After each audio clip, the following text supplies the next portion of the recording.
The bank was buzzing with activity, a place where wealth spoke louder than words. Amidst the sea of tailored suits and polished shoes, an elderly man in a decorated military uniform stepped inside. His posture was straight, his presence commanding, yet something about him immediately drew sneers from the staff. At the center of it all stood Martin Reynolds, the bank manager. A man who believed success was measured in digits and designer labels. The moment he saw the elderly veteran approach the counter, he frowned. The uniform was crisp, but to Martin, it was just an old relic from a forgotten past. He strutted toward the man, exuding the arrogance of someone who believed power came from position, not character. "Can I help you?" Martin's voice was drenched in condescension. The veteran, unfazed, offered a polite nod. "Yes, I need to make a withdrawal." He slid a bank card across the counter. Martin barely glanced at it before scoffing. "This account must be a mistake. We don't cater to charity cases here." The entire room fell silent. Customers turned to watch.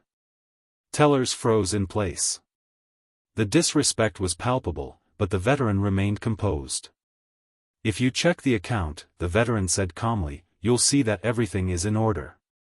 Martin smirked, waving his hand dismissively. "I don't need to check. I know people like you, old men looking for handouts, pretending to be something they're not. Let me guess, you probably tell sob stories about your service to get sympathy, right?" The insult hung in the air like a thick fog. The veteran inhaled slowly, gripping the counter just enough to steady himself. He had endured war, seen horrors Martin could never comprehend. A disrespectful banker was nothing in comparison. If you're still watching, take a moment to subscribe. Stories like this remind us of the importance of respect, and we have many more powerful narratives to share. Martin leaned closer, dropping his voice to a whisper. "Why don't you just leave before I call security? We have real clients to serve." The veteran didn't move. Instead, he tilted his head, studying the man before him. "Son," he said, his voice unwavering, "I have faced enemies on the battlefield who showed more respect than you just did." Martin chuckled, shaking his head. "Spare me the dramatics." Then, with exaggerated flair, he swiped the bank card through the system, expecting it to be declined. The screen loaded. His smirk faded.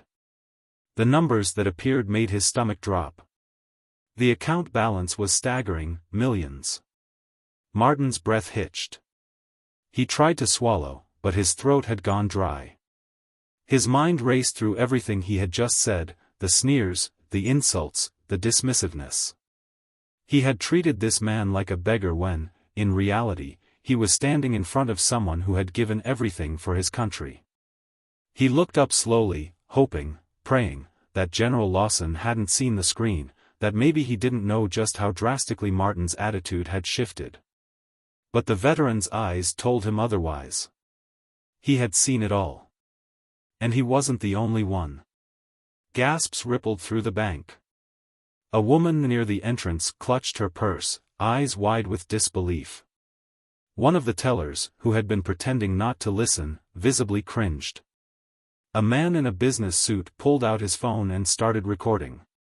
Word was spreading fast, Martin had just disrespected a national hero. Desperation surged through him. His entire career, his reputation, his very livelihood, all of it was at stake now. He forced an awkward chuckle, trying to mask his panic. "General Lawson, I must have made a terrible mistake. Please, let me fix this for you." He moved to type frantically into the system, his hands shaking. "If there's anything I can do." The general didn't move. His expression remained unreadable, but his silence was deafening. Then, another voice broke through the tension. "You should be ashamed of yourself," an older woman muttered from the side. Martin flinched. A young man in a hoodie, standing near the ATM, shook his head in disgust. "You really thought you could judge someone by their clothes?" Another customer, an older man with graying hair, crossed his arms. "That man has done more for this country than you ever will. And you treated him like dirt." Martin's palms grew sweaty. The whispers turned into murmurs, the murmurs into full-blown conversations. He could hear people talking about how his behavior was unacceptable, how they couldn't believe what they had just witnessed. Then, a more chilling realization settled in. His bosses would hear about this. Maybe even the news. If this went viral, if someone posted this online, his entire career could be over. "General Lawson," Martin tried again, this time his voice lower, almost pleading. "I didn't know who you were. I made a mistake, but I assure you, it won't happen again." The general studied him for a long moment. His silence stretched, pulling the tension so tight that the air itself felt heavy. Then, at last, he spoke. "This isn't about who I am," the general said. His voice was firm but calm, carrying the weight of experience. "It's about who you are." Martin's stomach twisted. Lawson took a slow step closer. "If I were just an ordinary man, if my name meant nothing, would you still regret how you treated me?" Martin opened his mouth, but no words came out. That was the real question, wasn't it? His regret didn't come from self-awareness. It came from fear, fear of consequences, fear of exposure. If Lawson had been just another elderly man with a worn-out jacket, Martin wouldn't have felt an ounce of guilt. And that realization stung more than anything. The general gave him one last look before picking up his bank card and turning toward the exit. He didn't need to raise his voice or demand respect. His presence alone commanded it. As he walked away, the bank lobby remained silent, filled with the weight of an unforgettable lesson. One that Martin would never escape. Martin blinked rapidly, convinced it was an error. He checked the account details. Then he saw the name. General Richard Lawson. The color drained from Martin's face. He recognized the name instantly. A decorated war hero. A man whose philanthropy had funded schools, hospitals, and even veteran assistance programs. A man who had earned the respect of presidents, world leaders, and soldiers alike. And he had just humiliated him. Martin stumbled over his words. I had no idea. General Lawson, I deeply apologize." The veteran raised a hand, silencing him. "You judged me before you even knew me. Not because of who I am, but because of who you assumed I was."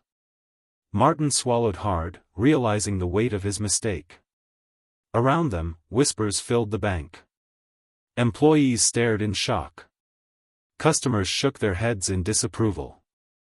General Lawson retrieved his card and took a deep breath. Respect is not given based on wealth or status. It's given based on character. And today, you showed yours. With that, he turned and walked out, his presence even more commanding than when he arrived. Martin stood frozen, the weight of humiliation crushing him. He had mocked a hero, and now the entire bank knew it. No amount of money could buy back the respect he had just lost.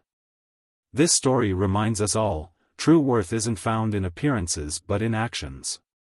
Respect is earned, not demanded.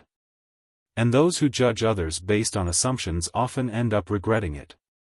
If this message resonated with you, don't forget to like this video, subscribe, and share your thoughts in the comments. What would you have done in this situation?